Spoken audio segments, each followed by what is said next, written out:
অবশ্যই ভালো লাগছে। টানা ৩টা সিরিজ জিতেছি এবং আমার কাছে মনে হয় আ ব্যক্তিগত অর্জনের চেয়ে বাংলাদেশ জিতছে এটাই অনেক বড় অ্যাচিভমেন্ট আমার কাছে মনে হয়। আরেকটা জায়গাও কি একটু স্বস্তি যে অনেকে অনেক ধরেন ছাত্র ভাই অনেকদিন রান পাচ্ছিল না, লিটন সেও রান পাচ্ছিল না, নতুন জায়গায় এসেছেন, মুস্তাফিজ 5 বছর পরে প্রায়। মানে এইসব পার্সোনাল যে অ্যাচিভমেন্ট আছে সেটা সেই জায়গা থেকে ওকে আপনি ক্যাপ্টেন হিসেবে এটা আপনার ভালো লাগে কিনা যে ওর ফর্ম রান হ্যাঁ, অবশ্যই শান্ত যেভাবে ব্যাটিং করেছে এটা আসলে আমরা সবসময় ওর কাছ থেকে এরকমই আশা করি।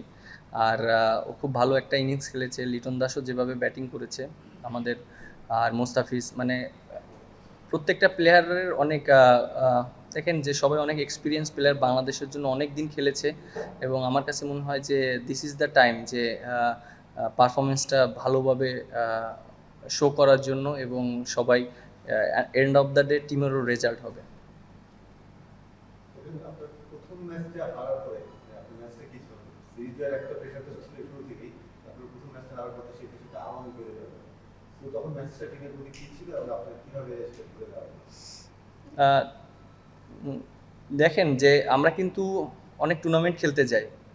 ব্যক্তিগতভাবে ফার্স্ট ম্যাচ হারার পরে আমি যেটা চিন্তা করেছি অ্যাজ এ ক্যাপ্টেন হিসাবে, অনেক সময় আমরা অনেক দেশ টুর্নামেন্ট খেলতে চাই, নকআউট যে খেলাগুলো হয় হারলেই বাদ। সো আমি মেন্টালি এভাবে জিনিসটা নিয়েছি যে যেহেতু ফার্স্ট ম্যাচ হেরে গিয়েছি, সেকেন্ড ম্যাচ যদি হেরে যায় সিরিজ হেরে যাব।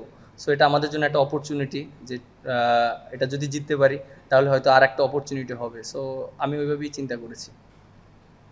ক্যাপ্টেন, পাকিস্তান সিরিজের লাস্ট ম্যাচটাতেও আমাদের মিডল অর্ডার ফায়ার করেনি, এই সিরিজের ফার্স্ট ম্যাচেও মিডল অর্ডারের ব্যর্থতায় আমরা ম্যাচটা জিততে পারিনি, আজকেও লাস্ট 10 ওভারে 61 রান এসেছে, মিডল অর্ডার থেকে বড় ইনিংস ছাড়া তেমন তার পারেনি।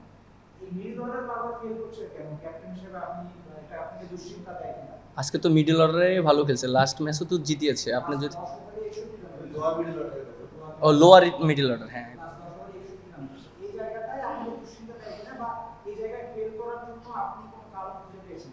অবশ্যই। আপনি যে কথাটা বলেছেন যে লাস্ট 10 ওভার অনেক ডিফিকাল্ট হয় একটা ব্যাটসম্যানের জন্য রান করা, কারণ 2টা বল থেকে খেলা হয় এবং যখন লাস্ট 16 ওভার খেলা হয় মানে আফটার 34 ওভার, তখন বলটা অনেক সফট হয়ে যায়, তখন ব্যাটসম্যানের জন্য রান করা অনেকটা ডিফিকাল্ট হয় এবং তখন বলটা অনেক সফট হয়ে যায়। সো বোলাররা অনেক অ্যাডভান্টেজ পায়, তখন বাউন্ডারির অপশন অনেক কমে যায়।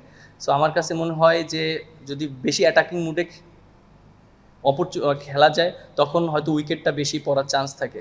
সো আমার কাছে মনে হয় ওইখানে উইকেটটা রেখে রানটা কন্টেন্ট করাটা খুবই ইম্পর্টেন্ট এবং এটা বলের জন্য এই জিনিসটা হয়, লাস্ট কয়েকটা সিরিজ ধরে এইভাবেই হয়েছে।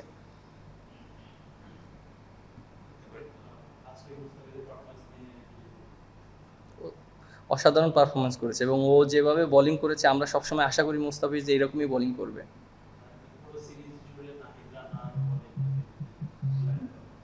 নাহিদ রানা আমরা অবশ্যই, ও আমাদের দেশের জন্য একটা অনেক বড় একটা অ্যাসেট। আমরা সবাই অবশ্যই চেষ্টা করব সবাই ওকে যত্ন করার জন্য এবং ও যেভাবে মেনটেন করছে এটা আসলে একটা টিমের জন্য অনেক অনেক অ্যাডভান্টেজ এবং লাস্ট 2টা সিরিজ যেভাবে বোলিং করেছে, আর অ্যাজ এ ক্যাপ্টেন হিসাবে এটা একটা গ্রেট মানে গ্রেট মোমেন্টাম নিয়ে আসে সব সময়। আমার কাছে মনে হয় যে ও ও যেভাবে বল করছে এটা কন্টিনিউ করতে পারলে বাংলাদেশ টিমের জন্য অনেক অনেক ম্যাচ জিততে পারবে। ক্যাপ্টেন, আপনার কাছে যে লাক্সারিটা আছে পেসিং, মানে অনেকে অনেক সময় ভালো করার পরেও তাকে আপনার পরিকল্পনা অনুযায়ী রেস্ট দিন, এই পুরো জিনিসটা আপনি ডিল করেন কিভাবে পেস ইউনিটটা নিয়ে বিশেষ করে? দেখেন আমাদের পেস ইউনিটটা অনেক ভালো বোলিং করছে, শুধু আজকে না, লাস্ট যদি আপনি 3-4 বছর কনসিস্টেন্ট পারফর্ম দেখেন আমাদের পেস ইউনিটটা অনেক ভালো করছে এবং আমরা অনেক ম্যাচ জিতেছি এরকম। আপনি দেশেও দেখেন, দেশের বাইরেও আমরা অনেক ম্যাচ জিতেছি। আমরা সাউথ আফ্রিকাকে হারিয়েছি, পেস ইউনিট অনেক ভালো ছিল। আমার কাছে মনে হয় একটা টিমের যদি পেস ইউনিট ভালো থাকে তাহলে টিমের মোমেন্টাম চেঞ্জ হয়ে যায় এবং ব্যাটসম্যানরাও যদি ফর্মে থাকে। আমার কাছে মনে হয় যে আমাদের টিমের ভিতরে এখন পেস ইউনিট এবং ব্যাটসম্যানরা আছে যারা এক্সপিরিয়েন্স প্লেয়ার, 2টা সমন্বয় যদি ভালো করতে পারি তাহলে টিম ভালো রেজাল্ট করবে।